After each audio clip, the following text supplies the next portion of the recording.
Irmão, Jesus era tão igual a gente que Judas disse assim: o cara que eu beijar é Jesus. Ele era tão parecido com gente que os guardas não sabiam quem ele era. Deus está atrás desses homens e dessas mulheres que saem de um lugar de angústia, de um lugar de culpa, de um lugar de medo, que param de vender no púlpito uma cura que ainda não experimentaram. Abacuque está angustiado. Você olha o capítulo 1, você pensa: acabou o ministério. Por que o Senhor me mostra tanta derrota? Por que eu só vejo iniquidade? Para de me mostrar essas coisas. João Batista não, Abacuque, ele está abatido, está angustiado. E ainda bem que o livro não termina no capítulo 1, porque se você abrir o capítulo 2, no capítulo 2 as coisas mudam, porque ele toma uma posição. Sabe o que ele diz? Por-me-ei na torre de vigia, e colocar-me-ei sobre a fortaleza, e vigiarei para ver o que Deus me dirá, e que resposta eu terei para as minhas queixas. O Senhor me respondeu e me disse: escreve a visão, grava sobre tábuas para que possa ler até aquele que passa correndo, porque a visão ainda está para se cumprir no tempo determinado. Não se apressa para o fim, e não falhará. Se tardar, espera, porque certamente virá. Não tardará. Eis o soberbo, sua alma não é reta nele, mas o meu justo, pela fé, viverá. Aleluia. Sabe o que eu aprendo aqui, gente? Eu tenho que dar risada, perdão. Não tem nada nessa água não, ela é purinha, viu? É água mesmo. O cara está lá reclamando da vida, chorando, dizendo: por que o Senhor só mostra coisa ruim para mim? Por que eu só vejo coisa ruim? Aí ele toma uma posição, ele diz: sabe o que eu vou fazer? Eu vou subir na torre de vigia, eu vou interceder, eu vou gastar um preço aqui, eu vou pagar um preço. Quando Deus percebe que ele se posiciona, Deus disse o quê? Escreve a visão. Deus não dá visão para gente que só reclama, irmão. O Senhor não dá visão para gente que só critica, que só acha errado, que não concorda. O cara não sabe ver nem com o que não concorda, mas ele não concorda. Deus não dá visão para crítico. Deus só dá visão para quem se coloca no lugar de intercessão. Ele disse: eu me posicionarei e ouvirei aquele que fala comigo, e eu vou ver o que ele quer de mim. E Deus disse para ele o quê? Escreve a visão, mas escreve em letra grande. Eu quero deixar essa palavra aqui para você. Escreve a visão. Escreve, por mais louca que ela seja, por mais louca, por mais maluca que ela seja, escreve. Irmãos, quantas reuniões eu fiz há 20 anos atrás. Há 23 anos atrás, quando a gente começou o ministério, eu fazia reunião, pastor Júnior. Meu Deus, parecia que a gente era gigante. A gente não tinha dinheiro para pagar aluguel. Vendia cachorro quente no final do culto para pagar o aluguel. O meu irmão Ulisses, que hoje coordena a região, coordenador da região sul do Brasil, ele vendia espetinho na porta da igreja. E aí, quando estava acabando o culto, ele botava bacon para ficar cheiroso. E ficava assim em cima da churrasqueira, enchia de fumaça, e ele entrava dentro da igreja, todo mundo: meu Deus, que cheiro bom! E ele dizia: é espetinho, tem lá fora espetinho. E com aquele espetinho nós pagávamos o aluguel da igreja, irmãos. Hoje ele é o coordenador da região sul. Há 20 anos atrás a gente sonhava, fazia reuniões, escrevia em papéis. Oh, meu Deus! Porque em vez de ficar na esquina reclamando, na beira do caminho reclamando, sabe o que a gente fez? A gente tomou uma posição e disse: eu vou subir para ouvir aquele que fala comigo. E Deus disse: você quer ouvir mesmo? Você quer ir mesmo? Se eu posso contar com você, você vai. Se eu mandar, eu vou. Então escreve a visão. Escreve a visão, escreve bem grande, para que todos que passam, até aquele que passar correndo, despercebido, ele veja o que vai acontecer. Eu só estou aqui porque eu escrevi a visão. Eu só estou aqui porque eu resolvi ouvir a Deus. Toda pessoa que ouve a Deus, irmãos, escute, eu estou falando para você. Talvez você olhe para a sua vida hoje e você diz, não tem nenhuma condição de acontecer algo. Eu já passei da idade. Você pode falar com o velho Noé. Menino, garotinho, 600 anos. Garotão, 600 anos, Deus chamou ele para uma obra de mais 100. Irmão, às vezes eu penso, desculpe a palavra pejorativa, mas às vezes eu penso que Deus não tem juízo. Porque só Deus para investir em gente como nós. Não é? Se você fosse Deus, você acreditaria em você, irmão? Se você fosse Deus, você investiria num cara que nem você? Eu também não. São as misericórdias do Senhor que são a causa de não sermos consumidos. Então sai do lugar de reclamar, irmão. Para de reclamar. Para de ir para a internet bater na igreja, falar mal da igreja, falar mal de pastor, os infernautas. Sai de lá, irmão. Vai lá e diz, eu vim aqui, eu vim abençoar a igreja, eu vim salvar a igreja, eu vim morrer pela igreja. Jesus já morreu por ela, mas se você não está disposto a dar a sua vida por ela, irmãos, você nunca vai ter uma visão, você nunca vai ser um homem, uma mulher de visão. Deus não dá visão para crítico. Ele só dá visão para homens e mulheres posicionados.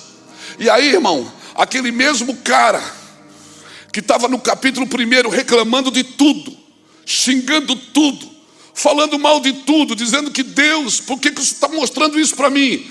No capítulo 2 ele toma uma posição. E no capítulo 3, o que ele diz? Aviva, Senhor, a tua obra. Aviva a tua obra. Aviva a tua obra no meio dos anos. E sabe como é que ele termina o livro? Ainda que a figueira não floresça, ainda que falte o produto na vide, ainda que os campos não produzam o alimento, todavia eu me alegro no Senhor. Levanta a sua mão e solta esse leão enjaulado que está aí dentro. Solta esse leão enjaulado que está aí dentro. Meu irmão, como eu creio em homens assim, mulheres assim, que tornam verdades profundas em realidades práticas. Homens que tornam verdades profundas, que quando lê é um absurdo, mas eles deixam tão acessível a todos, deixam tão livre para todos, irmãos. Eu procuro esses homens e essas mulheres. Eu creio que o Senhor procura esses homens de verdades práticas. Verdades práticas. Por isso que eu amo a vida de Eliseu. Eliseu era um cara prático. Não tem azeite, ele diz, pega a vasilha vazia. O rei procurou ele e disse, abre a janela e joga a flecha. Você não vai orar por mim? Não, joga a flecha, rapaz. Mas eu vim aqui para o Senhor orar por mim. Ele disse, não vou orar não. E tem gente que só fica na beira da panela dizendo, tem morte, tem morte. E ele diz, cadê a farinha? Quem tem farinha? Ei, profetas não são para dizer, não são para apontar problemas, são para resolver problemas. Profetas dizem, eu tenho a farinha. Tem morte onde? Ali? Eu vou lá. Eu posso te ajudar. Eu posso te ajudar. Aleluia. Deus está atrás desses homens e dessas mulheres que saem de um lugar de angústia, de um lugar de culpa, de um lugar de medo, que param de vender no púlpito uma cura que ainda não experimentaram, mas que sejam livres, como foi ensinado aqui hoje, livres da culpa, livres do medo, que não tenham medo de chamar outro amigo, cara, ora por mim, estou mal, me ajuda, estou mal, que não tem coragem, sabe, que tem coragem de soltar as amarras, as ligaduras da impiedade. Ontem nós estávamos ali em Connecticut, né? E Deus estava falando conosco sobre isso. Irmão, às vezes nós estamos tão posicionados no ministério que a gente se torna intocável mesmo. Eu fui ali atrás agora, um irmão ficou me olhando, quase fez o sinal da cruz.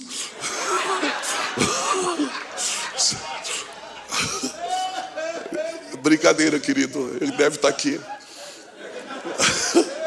Ele olhou para mim e disse assim, pastor, o senhor está aqui com a gente, conversando, tomando café. Eu digo, tá, e daí? Pastor, assim, é raro ver essas coisas, né? Eu disse, Jesus disse o quê? Aprendei de mim porque sou o quê? Irmão, como você pode aprender com Jesus e se tornar prepotente e soberbo? Não é com Jesus. Teu líder, teu mestre não é Jesus. Irmão, Jesus era tão igual a gente que Judas disse assim: o cara que eu beijar é Jesus. Ele era tão parecido com gente que os guardas não sabiam quem ele era. O homem que eu beijar, esse é Jesus. Não é pecado ser gente, irmãos. Pecado é tentar ser Deus diante das pessoas.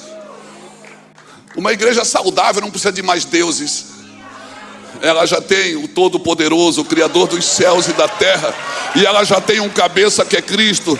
Nós somos meros garçons, né, pastor Júlio? Nós só servimos a mesa. Hã? Quem já trabalhou com seu pai biológico aqui? Com o pai biológico? A gente nunca recebe, irmão. É ou não é?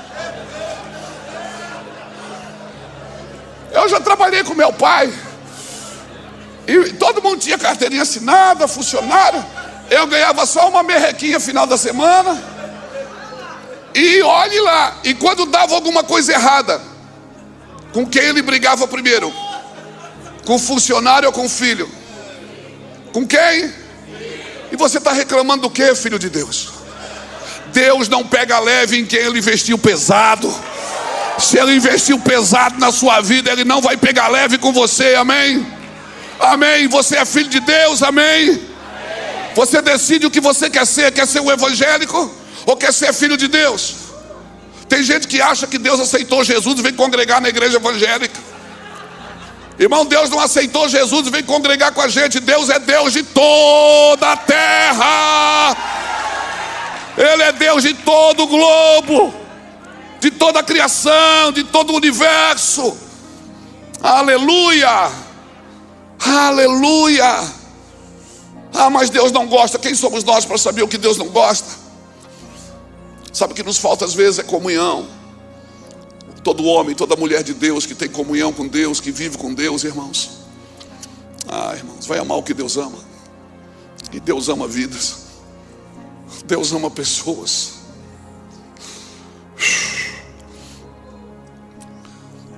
E Ele diz para você guardar, para você dominar sobre coisas. Ele diz para você dominar sobre coisas, não sobre pessoas. Pessoas a gente não domina, a gente conduz. Por isso eu oro para que Deus levante homens e mulheres com uma vida prática. Vida simples e prática. Aquele cara que você chega na igreja, ele não tem cara de pastor presidente. Você chega na igreja, ele é tão gente. Tão gente. É aquele cara que quando tem dor de cabeça, ele deixa alguém pregar no lugar dele, porque ele está com dor de cabeça. Amém? Aquele cara que não tem medo do seu lugar. Aquela mulher que não tem medo do seu lugar. Uma igreja saudável, irmãos. Sabe, nós não vamos ficar brigando por lugares. Jesus perguntou para os discípulos uma vez: o que as pessoas dizem que eu sou? Aí um diz que o senhor é Jeremias, outro diz que o senhor é um dos profetas, outro acha que o senhor está desviado. Aí ele perguntou, Pedro saltou e disse: eu sei, tu és o Cristo, o Filho do Deus vivo. E ele disse: e tu és Pedro. Quando você descobre quem ele é, você descobre quem você é. Ele disse: tu és o Cristo. E ele disse: tu és Pedro. A sua identidade está na revelação que você tem dele. Enquanto você não tiver uma revelação do Cristo ressurreto, você nunca vai saber quem você é. Você vai ficar procurando um lugar. Amém? Você vai estar procurando um lugar. E olha o processo.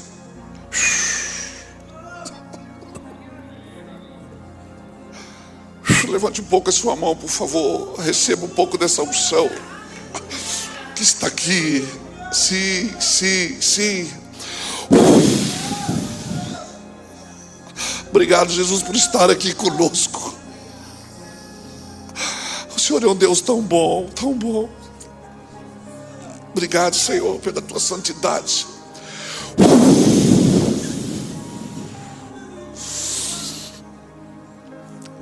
Aleluia.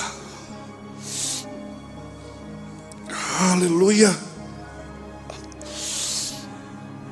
Aleluia. O que as pessoas dizem que eu sou? Pedro diz: tu és o Cristo, o Filho do Deus, o Filho do Deus vivo. Quando Pedro falou tu és o Cristo, ele era o Cristo. Isso não era tão profundo, porque Israel já estava esperando o Messias. Mas quando ele diz tu és o Cristo, o Filho do Deus vivo, aí sim, aí Jesus sabia que Pedro não teve uma imaginação. Ele disse: não foi carne nem sangue quem te revelou, Pedro, foi o meu Pai que está no céu. E a definição bíblica para a palavra revelação é a transferência da verdade de quem Deus é e do que nele habita. Quando você diz eu tenho uma revelação, revelação não é para você pregar, é para você saber quem Deus é e o que nele habita. Revelação, eu vou ter uma revelação e eu vou pregar. Não, a revelação você pode pregá-la, mas a revelação não é para você pregar, é para você saber quem Deus é. Quem Deus é, porque sabendo quem Deus é, você sabe quem você é. Tu és o Cristo, o Filho do Deus vivo. Ele disse: e tu és Pedro, e sobre esta pedra eu edificarei uma igreja e te darei o quê? Uma chave. E o que tu ligares na terra terá sido ligado no céu. Acompanhe o raciocínio. Pedro teve uma revelação. Revelação gera o quê? Identidade. Identidade gera o quê? Chave, autoridade. Deus não dá uma autoridade para quem ainda não sabe quem é. Quem ainda está tentando ser alguém que não é, não pode ter autoridade. Aleluia. Por isso não procure a sua identidade em outro lugar, a não ser no lugar em Deus. Deus vai mostrar para você quem você é e o que Ele quer de você. E Ele vai te dar autoridade para que tudo que tu ligues na terra terá sido ligado no céu. Aleluia. Aleluia. Aleluia. Aleluia. Sabe o que é aleluia? Aleluia é uma explosão de luz nas trevas. Quando você grita aleluia, você está dizendo que haja uma explosão de luz no meio das trevas. Aleluia. Quando você não conseguir resolver algo, você só olha e diz aleluia.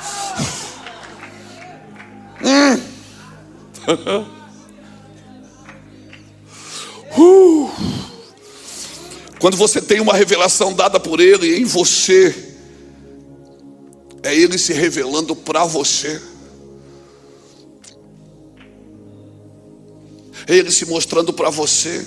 Eu acredito que os céus estão investindo, pastor Júnior, em homens sem vazamento. Eu acredito que os céus estão investindo em igreja sem vazamento,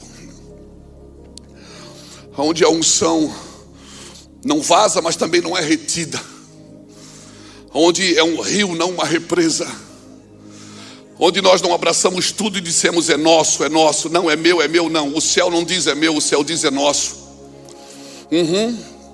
Quando Deus cria a pluralidade de Deus, o poder está no corpo, não está na denominação. Por isso que toda igreja que entende reino, ela vai viver avivamento, porque o poder está no corpo. Quando Deus cria, Ele não diz eu vou fazer, Ele diz façamos. Façamos nós. E todo homem que tem a mente plural, ele faz parte da extensão da criação de Deus. Todo homem que tem uma mente plural, quando Deus disse façamos, o inferno é um lugar que só um manda, mas o céu não. O céu, meu Deus, até Moisés deu opinião para Deus. Até Moisés pregou para Deus, irmão. Deus disse eu vou destruir esse povo. Moisés disse te arrepende agora. Moisés convidou Deus para aceitar Jesus, irmão. Não, você precisa crer que sabe o que me impressiona em Deus é a capacidade que Ele tem de diminuir e me deixar pensar que é eu que governo. Essa é a capacidade do meu Pai. Ele diminui, se esvaía da sua força, da sua sabedoria, da sua eternidade, e diz: Luiz, o que é que você acha disso? Oh meu Deus, como é bom ouvir isso. Deus disse: eu vou matar esse povo, Deus. Moisés, eu vou matar esse povo. Eu vou destruir esse povo. Moisés disse: Deus, te arrepende agora do que tu disseste. Moisés começou a pregar para Deus e disse: Deus, o que as pessoas vão falar? Lembra, o senhor não está lembrado, mas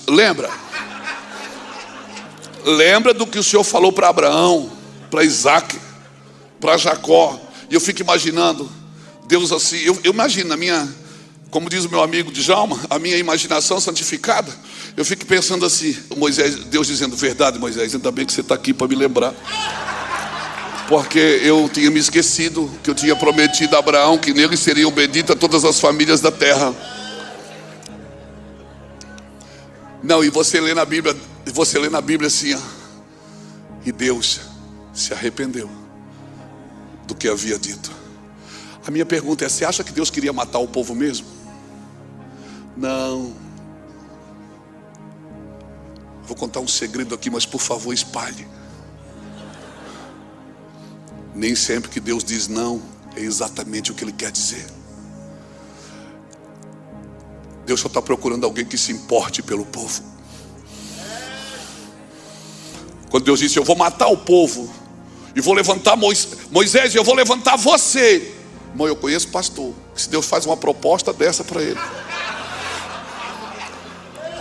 eu conheço pastor que, se Deus diz assim, ó, vai fechar todas as igrejas da cidade, só a sua vai ficar aberta, ele diz: oh, Deus de visão, Deus de poder e de glória, Deus de unção poderoso. Mas não, Moisés entrou, pisou e disse: Deus, te arrepende. E a Bíblia diz: e Deus se arrependeu do que havia dito. Que Deus é esse, irmão? Que pai é esse? Que vai brincar de lutinha com o filho na sala e deixa o filho ganhar. Que o filho segura com aquela mãozinha que não segura só um dedo, e o pai diz: ai, para, você venceu. Que pai é esse, irmãos? Que Deus é esse que desce dos céus e procura alguém que se importe com os outros? E parece que às vezes nós estamos só na fila da bênção, nos importando com nós mesmos. A minha oração é que você saia da fila da bênção e entre na fila do propósito. Porque bênção não é uma coisa que você pega, é um lugar que você entra e vive. Qual é a bênção de um pássaro? É voar.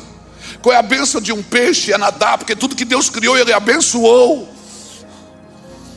Você tira um peixe d'água, ele morre, por quê? Porque ele sai da bênção,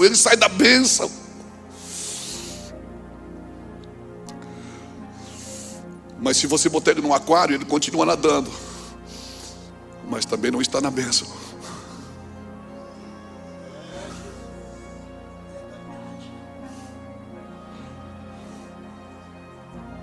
Se você botar um passarinho no viveiro, ele continua voando, mas ele não está mais na bênção.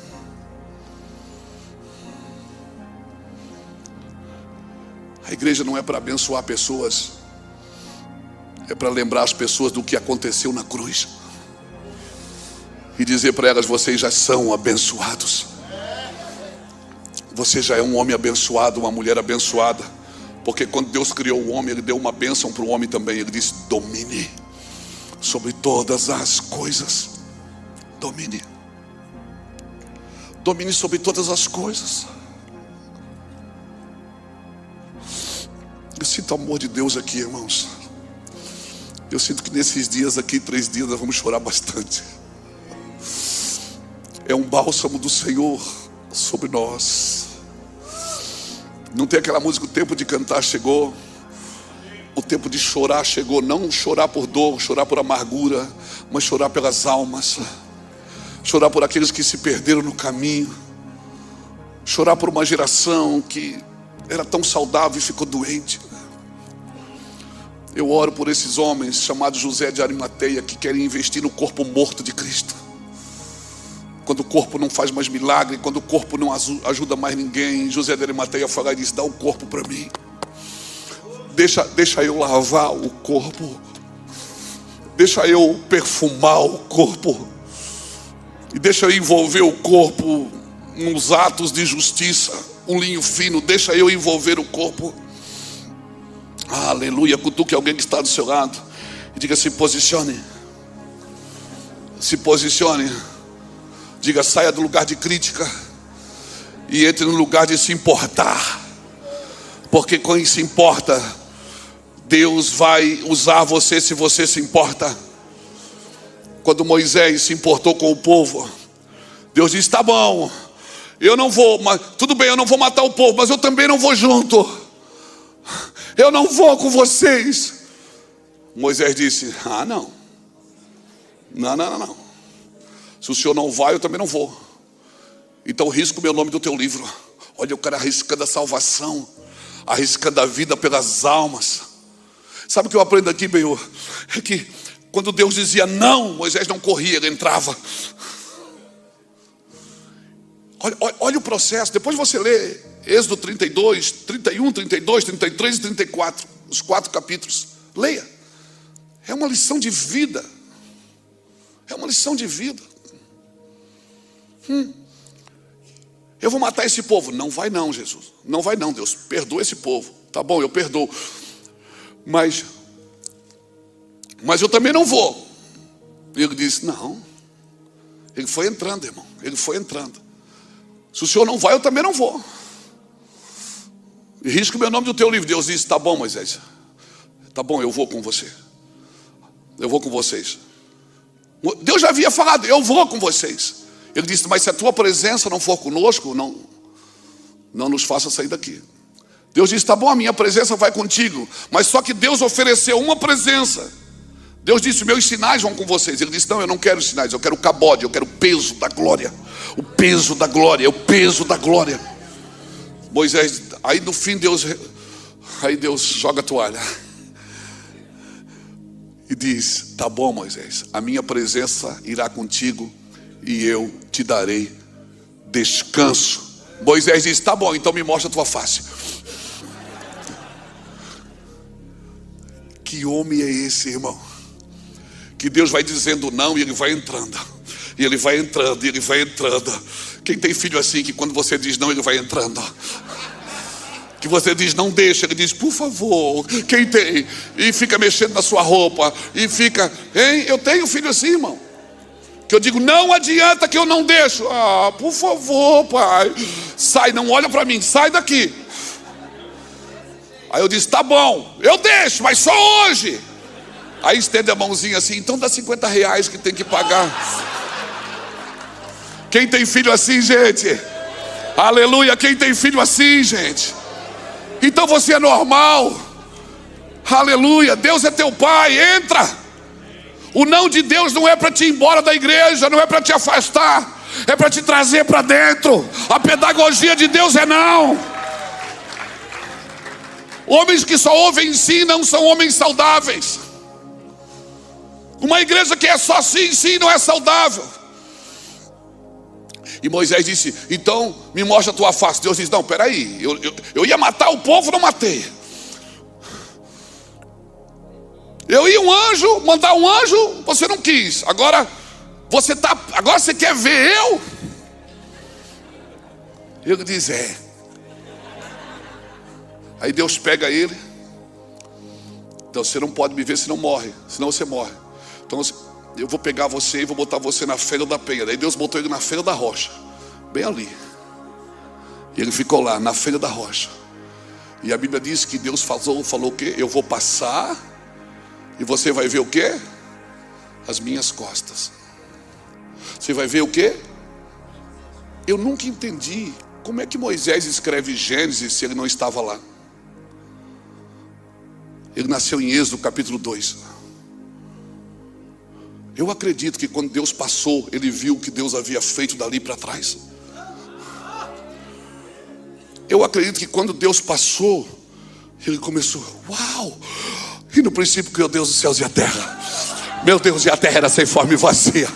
Oh meu Deus, aleluia. Oh meu Deus. Quando Deus passou, ele viu o que aconteceu. Só que essa não é a promessa para ti. A promessa para ti está lá em Cânticos, capítulo 2, na analogia de Jesus e a igreja. Quando Salomão escreve para a Sulamita, no capítulo 2, do versículo 10 em diante, ele diz para ela: vê, já passou o inverno. Sabe o que ele está dizendo? A estação mudou. Ele disse: ó, ouve as vozes das rolas do campo. Olha, as figueiras já estão dando figos. Está vendo? O tempo de cantar chegou. E sabe o que ele diz para ela ainda? Noiva minha, pomba minha, tu que anda pelas fendas das rochas, no oculto das ladeiras, mostra-me a tua face, faz-me ouvir a tua voz, porque a tua face é linda e a tua voz é doce. Sabe o que ele está dizendo?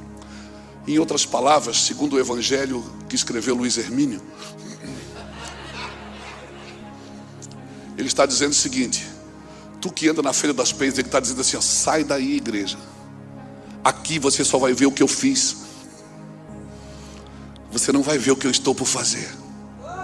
Essa promessa era para os levitas, era para a lei. Não é para você, igreja que vive na graça, na misericórdia. Tu que anda pelas feiras das penhas, no oculto da ladeira, mostra-me a tua face. Ali eu vejo um homem pedindo para Deus: me mostra a tua face. Agora eu vejo Deus dizendo para uma igreja: deixa eu ver você.